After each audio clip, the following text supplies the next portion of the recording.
Cessna plane that crashed in the surf just off New Smyrna Beach last night, killing the lone pilot, has been removed from the beach, but the investigation is ongoing. NTSB and FAA representatives have been at the scene all day, but will do more work at the Massey Ranch Air Park in Edgewater, where the plane was rented from. WESH's Claire Metz is live near the beach where the plane went down just north of the Flagler Avenue approach. Claire?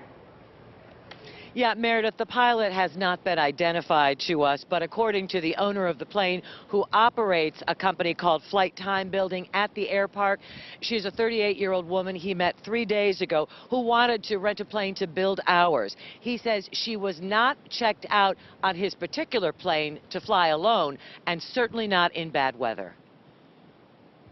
She had trouble navigating. An NTSB spokesman says the pilot of the Cessna 152 owned by Flight Time Building was a currently certified instrument pilot who encountered trouble in wicked conditions, including wind, fog, and rain.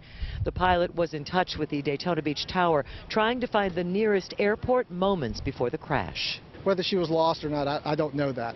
But there was an indication that she had radioed to air traffic control that she was having problems. I've got a potential downed aircraft southeast of New Smyrna Beach. That's a 911 call from the Daytona Tower, monitoring the plane on radar and by radio until the pilot stopped transmitting. I can't tell if she's down or not. I just know the last radar hit I had on her, she was east of Flagler Avenue. But folks in nearby restaurants and condominiums quickly knew the plane was down, 20 feet offshore, though barely visible in the soupy conditions. New calls to 911 came in. In New Smyrna Beach, in the ocean, a plane has crashed. It's on the beach. He crashed in the water. Rescuers and bystanders pulled the victim to shore, righted the overturned plane to check for anyone else on board. Distraught they couldn't save the pilot. You hate to see someone that was alive 1 minute and dead the next.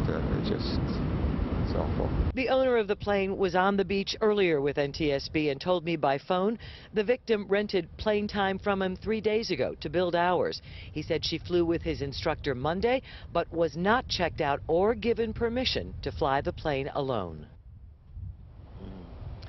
Now, all of that will be thoroughly checked out by the NTSB, who expect to have some kind of a preliminary report within a week or so. As I said, we have not received the victim's name yet, nor the results of the autopsy. According to the plane's owner, though, he believes the victim was not from this area, referring to her as international.